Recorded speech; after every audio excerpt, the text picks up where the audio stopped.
श्रीरामचन्द्रं शरणं प्रपद्ये श्रीरामदूतं शरणं प्रपद्ये। श्रीराम जय जय राम।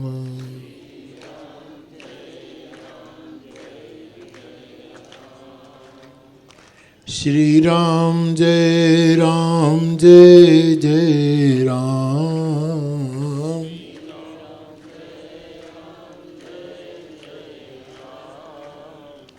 श्रीराम जय जय राम।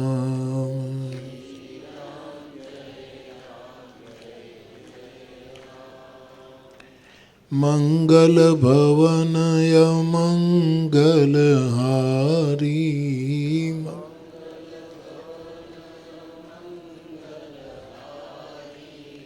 द्रवौ दशरथ अजीर बिहारी।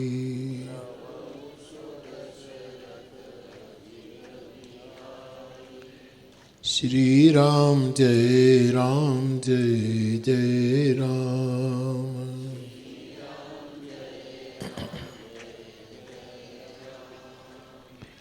जय जय हनुमान गोसाई।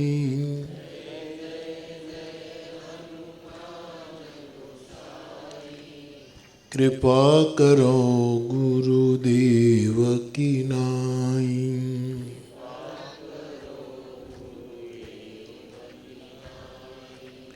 श्री राम जय जय राम।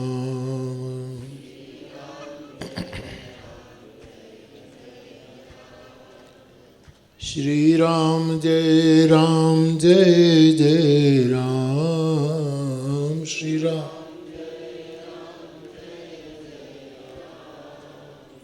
श्री राम जय जय राम।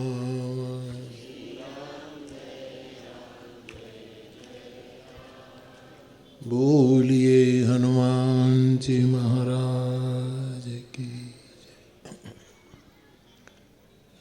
सौप्रथम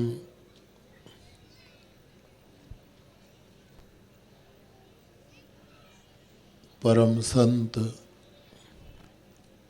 हरिराम बापानी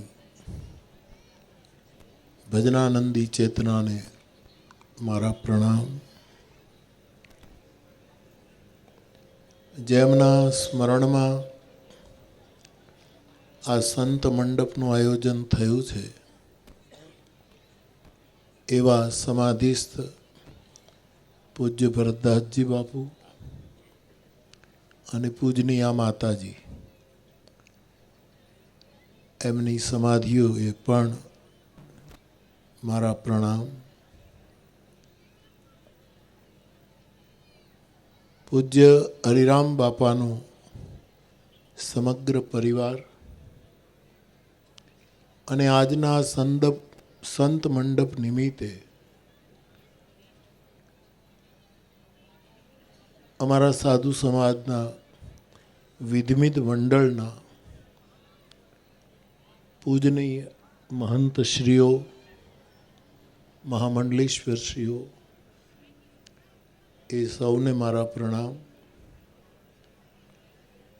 આપ સૌ આપણા બૃહદ સાધુ સમાજના સૌ વડીલો, માતાઓ, ભાઈઓ, બહેનો અને અન્ય સમાજ સૌને પ્રણામ અને મારા જય સિયારામ। મને પહોંચતા મોડું થયું।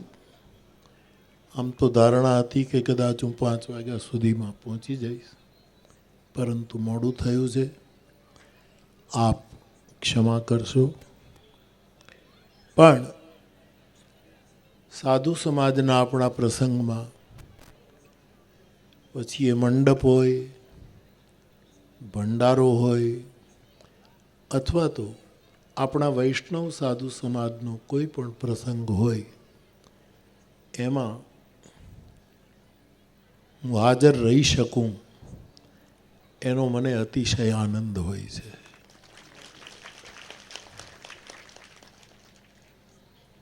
હરિરામ બાપાથી કોણ અજાણ હોય, પણ અહીંયા કદાચ હું પહેલી વાર આવું છું. બાપાની સમાધિએ અહીંયા પહેલી વાર આવું છું. અને ગોદડિયા પરિવારના મૂળ પુરુષ અને એ સાધુ પુરુષ, એનો મને વધારે આનંદ છે. તો મને અનુકૂળ કરી આપ્યું તારીખ બાબતમાં, અને આજે હું આવી શક્યો.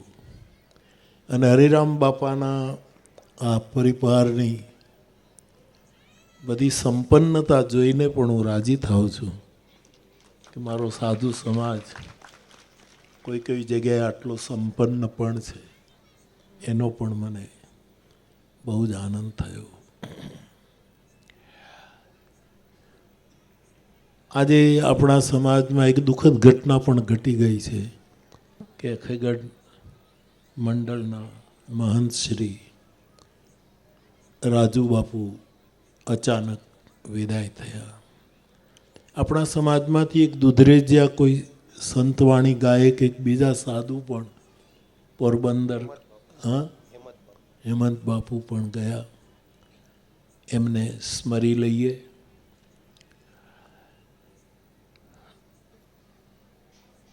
તુલસીદાસજીએ પોતાના દોહાવલી રામાયણમાં ગ્રંથમાં એવું લખ્યું છે કે આ દુનિયામાં મંગલમય વસ્તુ કેટલી છે. એમાં એમણે અમૃતને મંગલમય કહ્યું છે, કલ્પવૃક્ષને મંગલમય કહ્યું છે, સુંદર કોઈ ફૂલ હોય તાજું ખીલેલું એને મંગલ કહ્યું છે, કોઈ આપણી પાસે આવીને પરમાત્માની મંગલમય વાત કરે એને પણ મંગલ ગણ્યું છે. સુંદર ફળ એને પણ મંગલમય ગણ્યું છે. એટલે આવા 7 શુકનો ગણ્યા છે તુલસીદાસજીને, જેમાં અમૃત, કલ્પતરુ, કોઈ સુંદર ફળ, સુંદર ફૂલ, કોઈ સુંદર વાત. પણ મને આનંદ એનો છે કે આ બધી શુકન આપનારી વસ્તુઓ, આ મંગલમય વસ્તુઓમાં તુલસીદાસજીએ પહેલું નામ સાધુનું લખ્યું છે. સાધુ સુધા સુરતરુ સુમન સુફલ સુમંગલ બાત. ગોસ્વામીજી કહે છે આ બધામાં મોટામાં મોટું શુકન કોઈ હોય, મોટામાં મોટું સુમંગલ કોઈ હોય તો એ સાધુ છે. આનો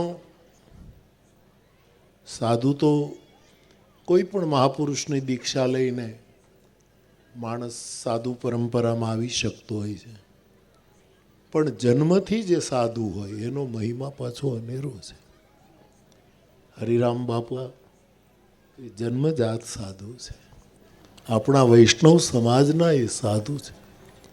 પછી તો આખો ગોદડિયા પરિવાર, રામ બાપા આવ્યા, પ્રેમદાસજી બાપુ આવ્યા, પછી ભીખારામ બાપુ આવ્યા, વચ્ચે બારડામાં કંગાળદાસ બાપુ હતા. આ બધાના મહિમા છે બધાનું, પણ મૂળમાં સાધુનું ખોળિયું આ પરંપરામાં મૂળમાં છે, અને તે હરિરામ બાપુ છે. મને તો કંઈ એમના દર્શન આપણે એ વખતે આવીશું પણ નહીં, નાના હોઈએ. પણ બારડાની ગોદડિયા પરંપરાની જગ્યામાં જ્યાં રેલવે લાઈન છે અને નાળાની નીચે ભજન કરતાં કરતાં હરિરામ બાપુએ પોતાનું શરીર છોડ્યું.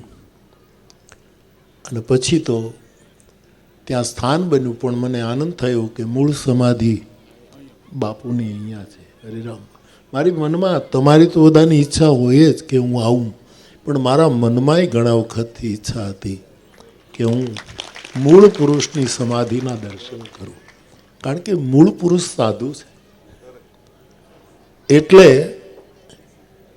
આ બધી જે જગતનું કલ્યાણ કરે એવી વસ્તુ, જગતના જે જીવતા જાગતા શુકનો છે, એ બધી આ વસ્તુ જે મેં ગણાવી તે, પણ એમાં પહેલું સ્થાન સાધુ જેવું કોઈ શુકન નથી,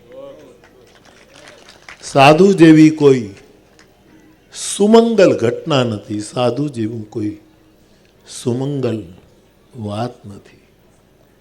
તો એવા એક સાધુ, ભજનાનંદી સાધુ હરિરામ બાપા, અને આપણે ત્યાં એ સમયમાં જે કંઈ અમુક સાધુઓ થયા એ હેરડીના સાધુ, એમાં બાપુનું નામ પ્રથમ લેવું પડે એવા આપણા આ સાધુ પુરુષના પરિવારે આ મંડપનું આયોજન કર્યું.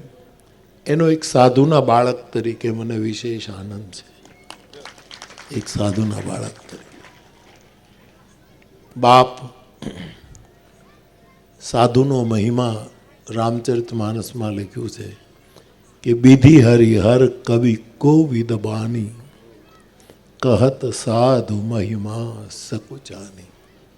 બ્રહ્મા, વિષ્ણુ, મહેશ, કોઈ પણ કવિ, કોઈ પણ પંડિત, એ બધાની વાણી સાધુનો મહિમા ગાવામાં નબળી પડી છે, સંકોચ અનુભવ કરે એવું રામચરિતમાનસમાં લખ્યું છે. પંપા સરોવરને કિનારે બેઠા ભગવાન સીતાજીની શોધ કરતા કરતા, અને ત્યાં નારદજી આવ્યા, અને નારદજીએ કહ્યું કે વેદો, શાસ્ત્રો, પુરાણો, કવિઓ એ બધા તો સાધુનો મહિમા ગાય જ છે, પણ હે પરબ્રહ્મ પરમાત્મા, હે ભગવાન રામ, હે સાક્ષાત ઈશ્વર, આ જગતનું આદિ મધ્ય અને અંત પરમ તત્વ આપ જો ઈશ્વર છો, અને સાધુને તમે બહુ જ પ્રેમ કરો છો, સાધુ તમને બહુ વાલા છે.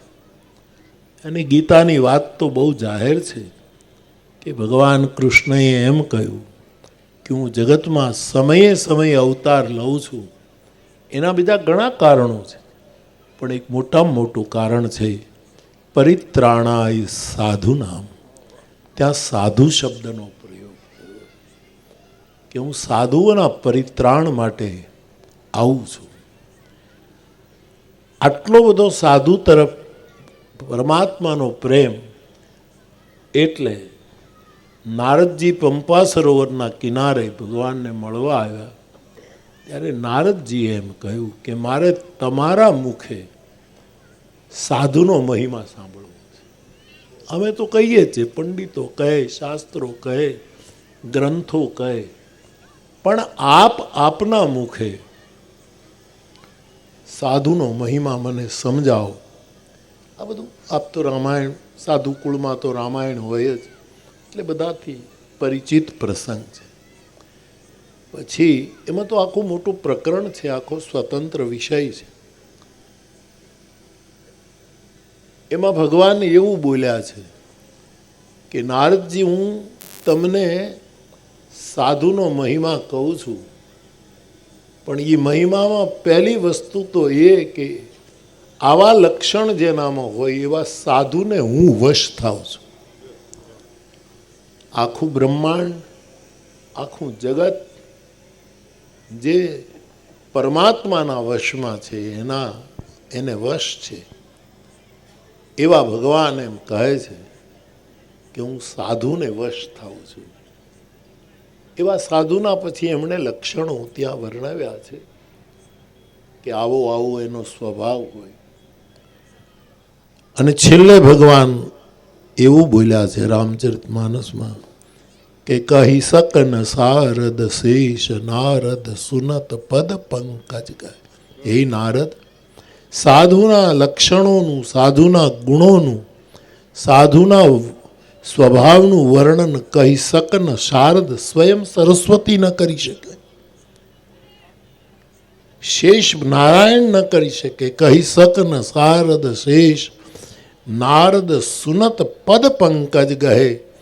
નારદજીએ ભગવાનના ચરણ કમળ પકડ્યા કે આવો દિનબંધુ દુનિયામાં કોણ હોય કે પોતાના સાધુના ગુણોનું વર્ણન સ્વયં રામજી પોતાના મુખથી કરે છે. આ પ્રસંગથી આપ સૌ પરિચિત છો. એટલે મારે તો એટલી જ વાત કરવી કે સાધુનો મહિમા બહુ જ અદ્ભુત છે, અને એવા સાધુ કુળમાં આપણે જન્મ્યા છીએ એનું અભિમાન નહીં, પણ આપણને એનું ગૌરવ તો હોવું જ જોઈએ. ભલે વર્ષો પહેલાં નાનો એવો ગામનો ચોરો હોય, રામજી બિરાજતા હોય, કૃષ્ણ મંદિર હોય, એક બે આપણા સાધુઓના ઘર હોય, અને આપણે માધુકરી માંગતા હોઈએ, લોટે જતા હોઈએ, રોટલા લાવીને અતિથિને જમાડતા હોઈએ. એ સાધુનો મહિમા બહુ જ મોટો છે સાહેબ. હું તો હમણાં 2-3 કથાઓથી સતત કહું છું અને આધાર સાથે કહું છું કે મને કોઈ એમ પૂછે, 2-3 કથાથી મેં કહેવાનું શરૂ કર્યું છે કે સાધુ એટલે કોણ, ત્યારે હું એટલું જ હમણાં કહું છું કે ઈશ્વર પણ સહન ન કરી શકે એના કરતાં વધારે સહન કરે એનું નામ સાધુ. ઈશ્વર સહન ન કરી શકે જેટલું સાધુ સહન કરે. હવે કોઈ એમ કહે કે ભાઈ એના પ્રમાણો શું, તો એના પ્રમાણો છે ભગવાન રામ સમુદ્રને કેમ પાર કરવો એ વખતે ભગવાન 3 દિવસ ત્યાં દર્ભનું આસન કરીને 3 દિવસ ત્યાં અનુષ્ઠાન કરવા બેસી ગયા કે સમુદ્ર જો વિનય સાંભળીને માર્ગ બતાવે કે ભાઈ 100 યોજનનો સમુદ્રને એને પાર કરીને લંકામાં જવાનું જ્યાં જાનકીજી છે, જો માની જાય તો કંઈ આપણે બળનો પ્રયોગ ન કરવો. પણ 3 દિવસે સમુદ્ર જ્યારે માન્યો નહીં ત્યારે ભગવાન સહન ન કરી શક્યા, અકળાઈ ગયા. પ્રભુ બ્રહ્મ છે, ઈશ્વર છે, એને આવા રોષના આવા બધા વિકારો લાગુ ન પડે, પણ અવતાર લઈને આવ્યા છે ત્યારે સમુદ્રએ જ્યારે નમતું ન આપ્યું ત્યારે સ્વયં પરમાત્મા સહન ન કરી શક્યા, અકળાઈ ગયા. અને એમણે કહ્યું કે લક્ષ્મણ બાણ સરાસના, લક્ષ્મણ મારા હાથમાં ધનુષ બાણ આપ. આમ નહીં માનાય, હું સમુદ્રને હમણાં જ અગ્નિસ્ત્ર બાણથી આખો સુકાવી નાખું એમ ભગવાને. અને પછી ત્યાં લખ્યું છે 6ની આગળ વિનય નકામો.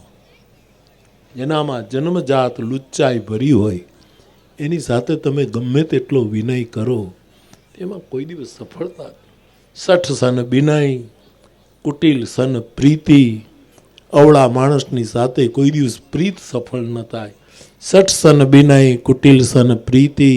સહજ કૃપાણ સન સુંદર નીતિ. અત્યંત લોભી માણસની સામે નીતિશાસ્ત્ર ખોલીને વાંચીએ તો એમાં કોઈ આવું એક મોટું પ્રકરણ છે. તો એના આધારે હું કહું કે રામજી સહન ન કરી શક્યા.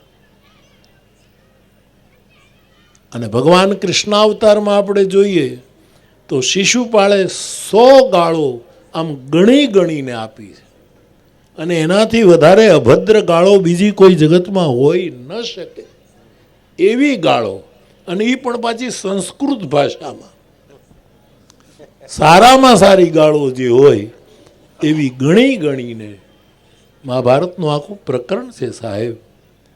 કે પાંડવોએ જ્યારે પ્રસ્તાવ આવ્યો કે આ યજ્ઞની અંદર પહેલી પૂજા કોની કરવી, પ્રથમ પૂજા કોની કરવી, અને એક સર્વાનુમતે પ્રસ્તાવ પાસ થયો કે પહેલી પૂજા તો ભગવાન કૃષ્ણની જ હોઈ શકે, બીજા કોઈની ન શકે. અને આ મારી દૃષ્ટિએ એ યજ્ઞ વખતે જ નિર્ણય નહીં, આ નિર્ણય યુગે યુગે થવું જોઈએ. પહેલો પૂજનીય હોય તો કૃષ્ણ જ હોય, બીજો કોઈ હોઈ શકે. પહેલી પૂજા ભગવાન કૃષ્ણની જ થાય.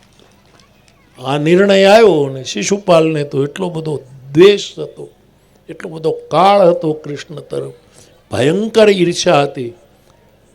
પછી બધી જ ગાળો એને આપી, એવી 100 ગાળો આપી. ત્યાં સુધી ભગવાન કૃષ્ણ ચૂપ રહ્યા, સહન કર્યું. પણ 100ની બહાર ગયો શિશુપાલ એટલે તુરંત ભગવાન કૃષ્ણએ સુદર્શન ચક્ર ચડાવ્યું અને શિશુપાલનો વધ કહો કે નિર્વાણ પદ આપી દીધું. આપણે વધ શું કામ શબ્દ વાપરીએ ને, નિર્વાણ પદ આપ્યું, એમ કર્યું. એટલે આ પ્રમાણોથી હું કહું છું કે ભગવાન પણ સહન ન કરી શકે, કૃષ્ણ પણ ન સહન કરી શકે અપમાન, બદનામી, ગાળો. રામજી પણ કુપિત થઈ ગયા. પણ આ પરમ તત્વથી પણ કોઈ વધારે આજના કાળમાં અથવા તો આખા જગતના નિયમમાં વધારે કોઈ સહન કરી શકતું હોય તો એ આપણા સાધુ હોય. એટલી સહનશીલતા એ આપણો સાધુ જ રાખી શકે, બીજો કોઈ. એટલે સાધુનું આજના કાળમાં મોટામાં મોટું લક્ષણ હોય તો ઈશ્વર કરતાં પણ જેનામાં વધારે સહનશીલતા હોય. સાધુનું બીજું લક્ષણ, રામના જેટલા લક્ષણો છે એ બધા સાધુના લક્ષણો છે. રામમાં જે છે એ બધું સાધુમાં.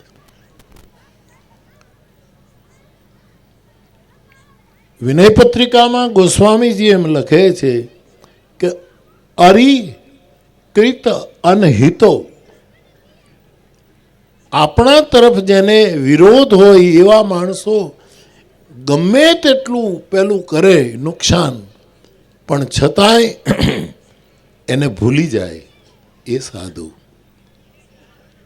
કોકનું ભલું કર્યું હોય એ ભૂલી જાય એ સાધુ. દીધેલું દાન ભૂલી જાય કે મેં કોકને આટલું દાન કર્યું તો એ ભૂલી જાય એ સાધુ. આવા સાધુના લક્ષણો અનંત છે. તો આ કળિયુગ છે, કાળ અને દેશનો પ્રભાવ બધા ઉપર છે. એવા સમયે આપણા વૈષ્ણવ સાધુ સમાજે આ સાધુતાને ટકાવવા માટે ભજન વધારવું પડશે. ભજન વગર આ સાધુતાનું રક્ષણ કરવું બહુ મુશ્કેલ છે.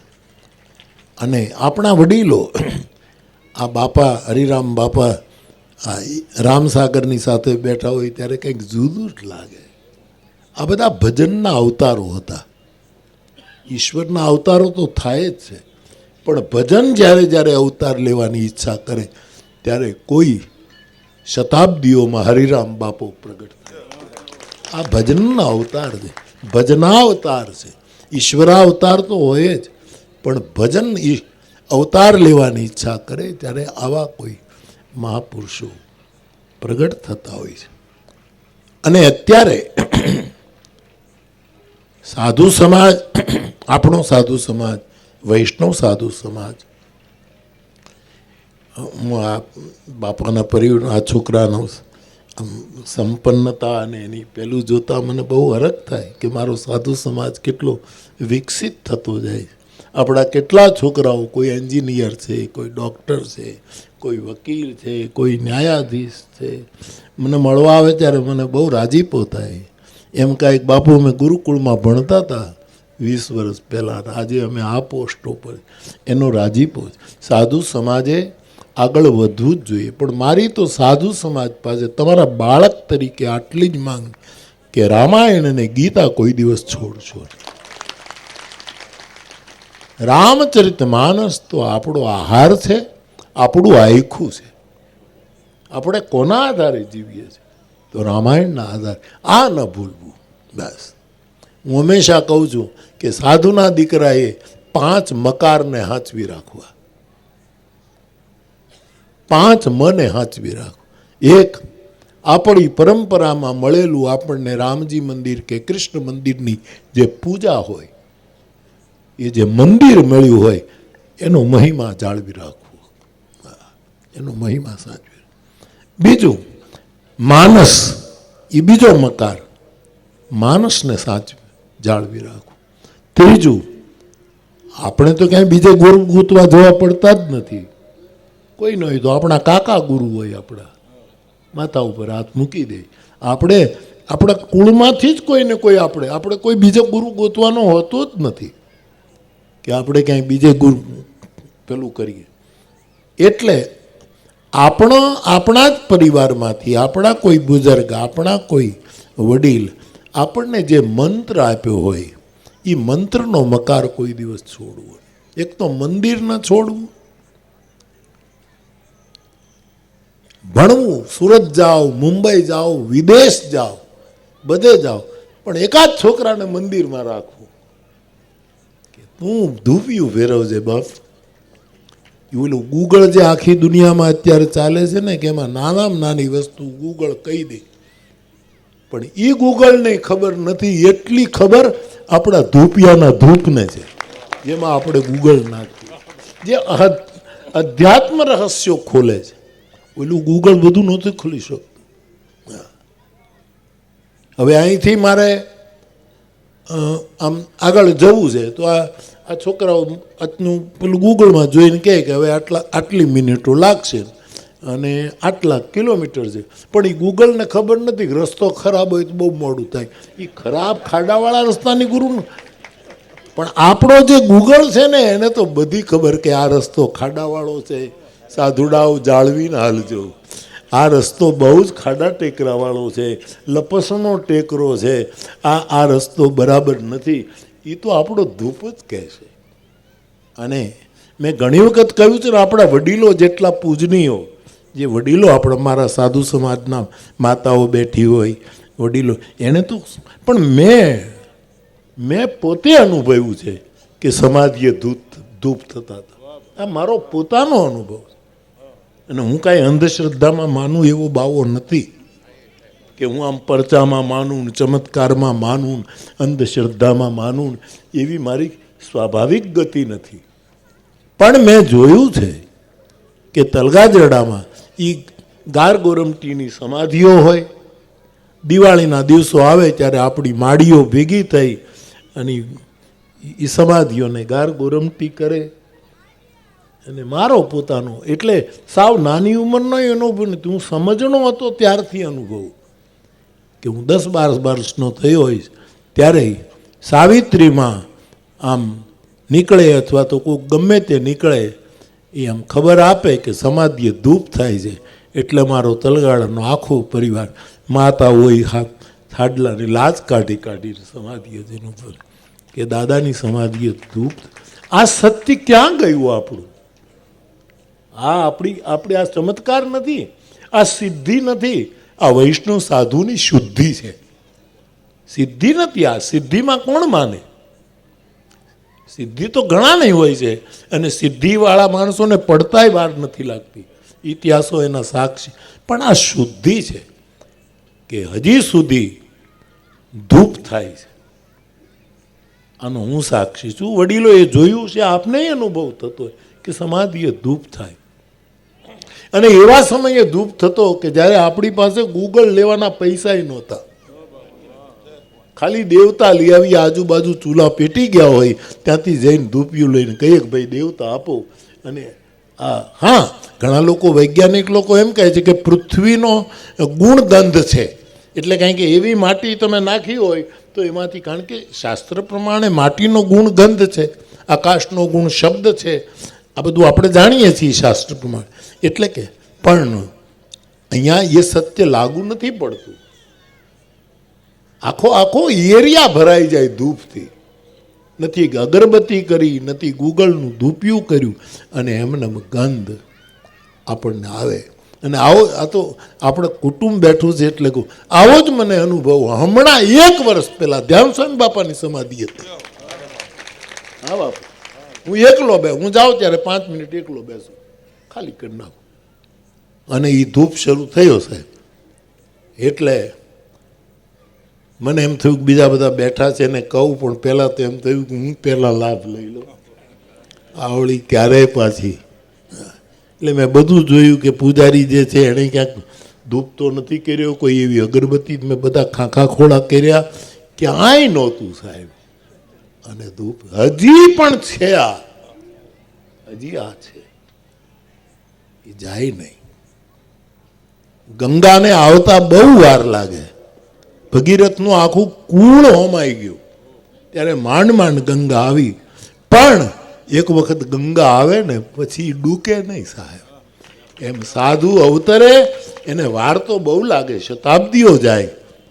કુળના કુળમાં ભજન ભેગું થયું હોય ત્યારે સાધુ, અને પછી એક વખત આવે પછી એ ગંગા અખંડ વહેતી હોય. એટલે હજી કાલ સુધીની આ બધી વાતો છે. અને વડીલોને તો આ બધા અનુભવો હોય જ. પણ મારી સાંભળણની વાતો હું આપને કહું છું કે આ કેમ થતું છે. આમાં બુદ્ધિ કામ કરી શકતી નથી બાપ. તો આવી સાધુતા આપણા વડીલોમાં રહી, હજી આપણે ટકાવી રાખ્યું છે. પણ કાળ બહુ જ ખરાબ છે. સાધુ સમાજને આમ એટલે કે જન્મજાત સાધુ, આપણને એનો આનંદ છે કે આપણે થાવું નથી પીડ્યું,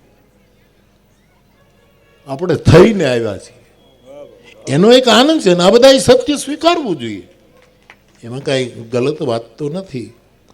એટલે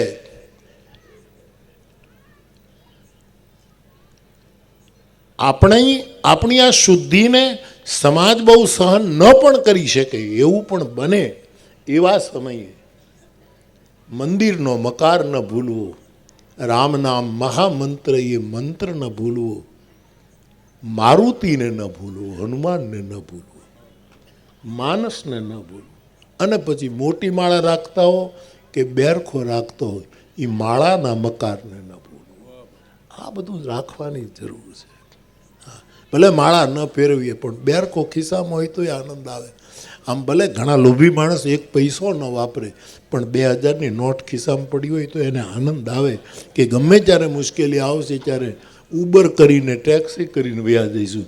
વાપરે નહીં તો બીજાની ગાડીમાં જ ચડી જાય, વાપરે નહીં એવા બધા નમૂનાઓ મેં જોયા છે. પણ ભલે એક પૈસો ન વાપરે પણ એનો આનંદ તો રહે કે 2000 ખિસ્સામાં પડે. સાહેબ એક સામાન્ય કાગળનો ટુકડો જો ખિસ્સામાં પડ્યો હોય, જેના ખિસ્સામાં સાધુને બેરખો પડ્યો હોય કે કાંડામાં બેઠકો હોય, સાહેબ એને શું તકલીફ? આ બધું આપણે ટકાવી રાખવું પડશે. આપણે ભૌતિક વિકાસ થાય જ સમાધિઓવાળાની હવે કૃપા જ. અમારે સેંજળની સમાધિ વર્ષો સુધી દારાની જ રહી. એવી ખોટી છાપ આવી ગઈ કે બાપા ના પાડે છે કે ચૂનો વપરાય જ નહીં. ધ્યાન સ્વામી બાપા ના પાડે, પણ બાપાને ખબર હતી કે મારા છોકરાને સગવડ નથી, કે આમાં કોઈ ચૂનાની સમાધિ કરી શકે એમ નથી, ઘર તો કરી શકે એમ છે જ નહીં. એટલે આપણને થતું જ નહોતું, વર્ષો સુધી નહોતું થતું. પછી સ્વાભાવિક છે મારા તરફ લાગણી એટલે બધા માને. મેં કીધું ભાઈ કરો ને. તો કે બાપા નારાજ થાય તો પહેલાં હું કરું, મારા ઉપર ભલે ના. અને આપણા ઘર ચૂનાના થાય એમાં દાદો રાજી જ હોય ને સાહેબ. તો એ અમે કર્યું. એટલે થોડુંક પ્રેક્ટિકલ પણ બનવું સાધુએ, થોડુંક પ્રેક્ટિકલ. અને મેં વિનંતીપૂર્વક બધાને કહ્યું છે કે સમાધિ પ્રથા ચાલુ રાખવી. હા, કોઈ એવી રીતે ક્યાંક આપણા કોઈ સાધુનું મૃત્યુ થાય કે આપણે સમાધિ ન આપી શકીએ, ત્યાં અગ્નિ સંસ્કાર કરીને ફૂલની સમાધિ આપી દે, એવું કરવું પડે. પણ સમાધિ પ્રથા આપણે ચાલુ રાખવી જોઈએ. અને એના માટે દરેક ગામમાં રામવાડીની એક સરસ જગ્યા હોવી જોઈએ. અને ગમે ત્યાં પાદરે આપણે ભંડારી દઈએ એવું ન હોય, એક વિશેષ સ્થાન હોવું જોઈએ.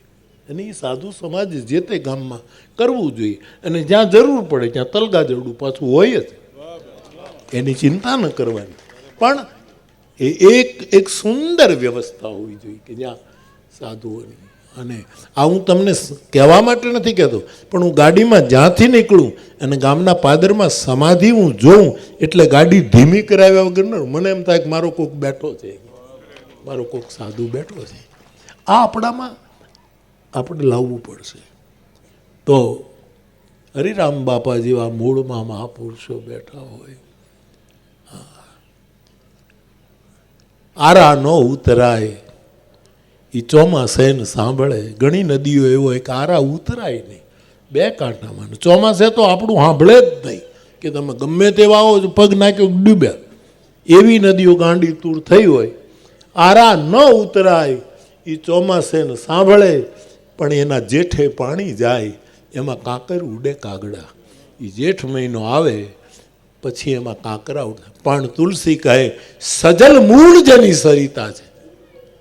આખી સાધુની પરંપરા સજળ છે, આંસુથી ભરેલી પરંપરા છે, ભીની પરંપરા છે, ભજનની એ નદીઓ કોઈ દિવસ સુકાય નહીં. માત્રામાં ક્યારેક કાળ પ્રમાણે પાણી થોડુંક થઈ જાય, વધી જાય, પણ સુકાય નહીં. ને આપણે સુકાવા દેવી નથી. એ વસ્તુને આપણે જાળવી રાખવી. એટલે હજી આ મંડપો થાય છે, મને ગમે છે, એનું મૂળ સ્વરૂપ આપણે સાચવી રાખ. ઘણા મને પૂછે કે આનો અર્થ, પણ તારે અર્થ જાણીને શું કરવું? તું સાધુ છો, તારે આનો અર્થ કરીને શું કરવાનું છે? તો પણ કાંઈક તો બતાવ. એ ન બતાવાય, એ વાતો ઊંડિયું છે એમ કરીને ટાળી દો. કારણ કે મને ખબર નથી કે આ શું છે. અમુક વસ્તુની આપણને ખબર જ નથી, એની ગમ નથી, પણ જાળવી રાખવું, જાળવી રાખવું એ સાધુ જ કરી શકે. લાકડું ઊભું કરવું એટલે સમાજમાં રહેલો લાકડા જેવા માણસને ઊભો કરવો. જે હાવ લાકડા જેવા થઈ ગયા, જે જડ થઈ ગયા હતા, જે કાંઈ સમજે જ નહીં, એવાને બેઠા કરવા. તો આ પરંપરાએ આપણે ત્યાં સચવાઈ રહી છે, એનો મને આનંદ છે. અને હું તેથી હંમેશા જ મંડપમાં જાઉં, પહેલાં ત્યાં જાઉં દર્શન કરવા, ત્યાં જવું મારો સ્વભાવ. તો બાપ વિશેષ કાંઈ નહીં કહેતા. મારે ત્યાં વસંત બાપુના દીકરાની અત્યારે સમાધિ આપવાના છે, એટલે હું ત્યાં પણ પહોંચવા માગું છું. મોડો પડીશ, પણ હું જરાક ત્યાં જઈને આ ઘટનાથી હજી તો બાપુ મંડલેશ્વર આપણો હમણાં વયો ગયો, અને આ છોકરો અચિંતાનો પાછો ગયો, એટલે વધારે કંઈ ન કહેતા. આ સાધુતા બધાએ સાચવી છે, જાળવી છે. આમને પરમાત્મા આપણું અખંડ એવાતન રાખે, એમ કહે ને, અખંડ એવાતન રાખે. બસ એટલે સાધુનો મહિમા બાપ બહુ જ છે. કોઈ માને ન માને તો એમાં આપણે ક્યાં કોઈને મનાવા જવું છે? હગા બાપને નથી માનતા તો આપણું ન માને, એમાં આપણે શું કેવું? નથી કોઈ માનતા, હગા બાપનું નથી માનતા, તમે અમને ક્યાં ના રાખો. અને સાધુ આખા સમાજનો બાપુ થઈને બેઠો હોય છે. આપણને નાનું છોકરું ઘોડિયામાં હોય તોય કે બાપુ કહીને બોલે. મને ઘણા કહે કે આ બાપુનું બિરદ ક્યારે તમને? આ બિરદ ન હોય મૂરખ. આ અમારો છોકરું પારણામાં હોય ને ત્યાં કે બાપુને ઘરે એક બીજો બાપુ આવ્યો છે એમ કહેતા હોય. એટલે આ કાંઈ તો એવું આપણું એક સમાજ છે, એનો આપણે મહિમા આપણા માટે ગાઈએ છીએ, આ સમાજને બતાવવા માટે નહીં. અને એમાંય સાધુતાનું ભજનાનંદી મહાપુરુષ હરિરામ બાપા, એના સ્મરણમાં જ્યારે આવું કાર્ય પરિવારે કર્યું ત્યારે બહુ જ રાજીપો વ્યક્ત કરું છું. અને હું હંમેશા સાધુઓનો આમ બહુ આભાર માનું, એટલા માટે કે હું જેટલી વાર કહું ને કે ભાઈ હજી તમે એક કથા પતી જાય પછી તારીખ લેવા આવો. હરુ બાપુને બધાને ખબર છે.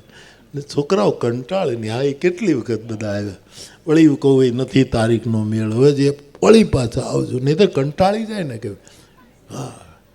પણ મારો સમાજ ઉદાર છે, હું જે તારીખ આપું એમાં એ રાખે છે, જેથી કરીને મને લાભ. હું આ કંઈ સારું લગાડવા નથી કહેતો. મારી તારીખ તમે રાખો છો એટલે મને આ લાભ મળે. નહીંતર હું જાણું છું કે મને મારો સાધુ સમાજ ક્યારે મળી શકશે. બહુ તકલીફ છે ને.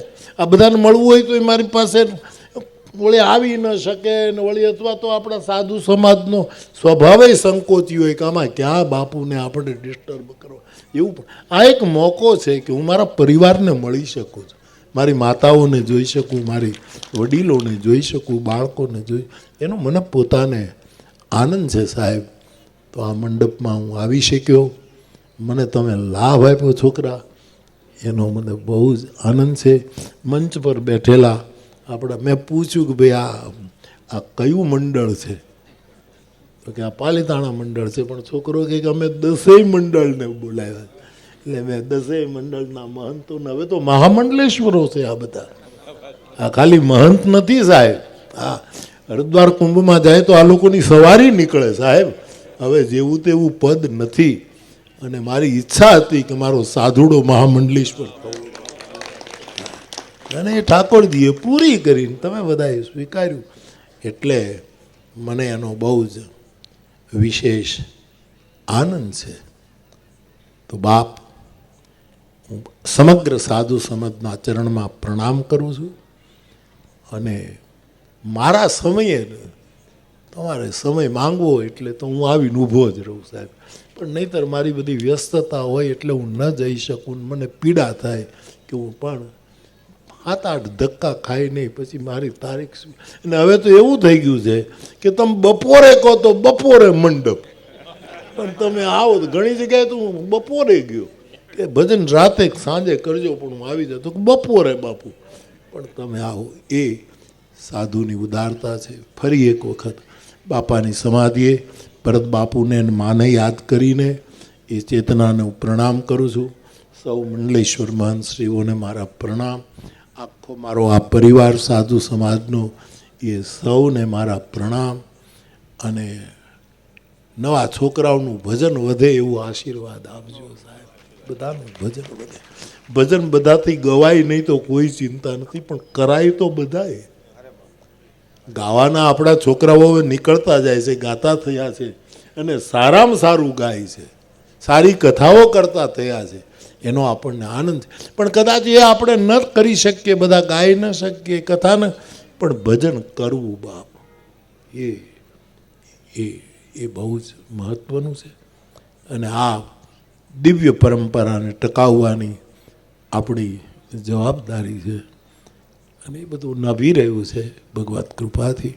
વિશેષ કંઈ નહીં કહેતા, હું બહુ જ રાજીપો વ્યક્ત કરું છું. અને આ મંડપમાં જે આજે તમે જમાડવાના હો એ લાડવા ગાંઠિયા જે હોય એ મને આપી દો એટલે હું લઈને નીકળી જાઉં, કારણ કે હું માંગી જ લઉં છું. લાવો ભાઈ. હા, લાણું લેવાનું, લાણું લેવાનું. હા હા.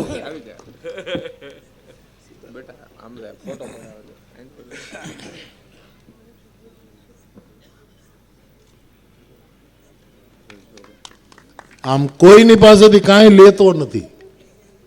ગમે તે કમે આપે તો હું કહું ભાઈ જો હું રાખીશ નહીં, હું અડાવડો થઈશ એટલે હું કોકને આપી દઈશ, તારે આપવું હોય તો આપ. લઉં નહીં, પણ મારા સાધુના મંડપે લાણું માંગી લઉં છું અને એ પ્રસાદી માંગી લઉં છું. કારણ કે આપણે એ ખાઈ ખાઈને મોટા થયા છીએ સાહેબ, અને આપણે એવું મોટું નથી થવું કે આ બધું મને ભૂલાઈ જાય. એવા મોટું મારે થવું જ નથી, પણ આ બધું યાદ રહે એટલું માંગી જ લઉં. નહીંતર હું કોઈના પાસેથી કાંઈ ન લઉં. લઉં ખરો એનું, પણ બીજાને આપી દઉં, અથવા તો વાટ જોઉં કે આપનારો ગયો એ કે આ બાપુ ગાડીમાં બે ગયા, તો મેં કીધું લે હવે તું લઈ જા. તો એ તરફ એને એમ થાય કે મારી. હમણાં મારે એક ફોન આવ્યો બાપુ, મેં કથામાં કીધું, પંજાબથી એક બેનનો ફોન આવ્યો કે બાપુ હું તમારું ફ્લાવર છું, બહુ કથા સાંભળું છું, એને એક બહુ મોટી પાર્ટી છે, એને 60 કરોડ રૂપિયા આપવા છે તમને. આવું મારી પાસે ફોન ઉપર. મેં કીધું બેન તમે કોણ બોલો છો બાપા? તો કે હું તમારી શ્રોતા છું. તો કે કોણ છે? તો કે 60 કરોડ બાપુ, તમે કહો એટલે અમે આવી જઈએ. 60 કરોડ એને તમારે એમાંથી 30 કરોડ પાછા આપી દેવાના. એટલે આવું ઘણા કરતા હોય છે. ઘણી સંસ્થાઓ એવી છે અત્યારે સમાજમાં કે આવું લે અને પછી અમુક ધોળું કરી દે, અને રૂપિયો કોને ન ગમે. એ તો મારા માર્ગી અને વૈષ્ણવ સાધુ જ એવું હોય કે એક રૂપિયો મળે તો એમાંથી અડધો રૂપિયો ખર્ચી નાખતો. મેં કીધું બાપા તમે ખોટે સરનામે આવ્યા. મારી માં કઈ નાની રકમ નથી, 30 કરોડ રૂપિયા કોને ન ગમે સાહેબ. મેં ના પાડી કે બેન જ્યાં આવું થતું હોય ત્યાં તમે જાઓ, ઘણી જગ્યાએ થતું છે. આ પેઢી નથી, આ તો પ્રેમની પીઠ છે. એટલે આવું થયા કરે, પણ હું લઉં નહીં તમારા આશીર્વાદથી. પણ સાધુનો રોટલો લઈ મને અહીંનો એ સાધુના ઘરનો પ્રસાદમાં સ્વાદ જ જુદો હોય સાહેબ, કારણ કે એમાં ભજન ભળેલું હોય, એમાં બીજું કાંઈ ન હોય. તો મેં લાણું લઈ લીધું છે, રસ્તામાં ઝપટ બોલાવશું થોડું થોડું.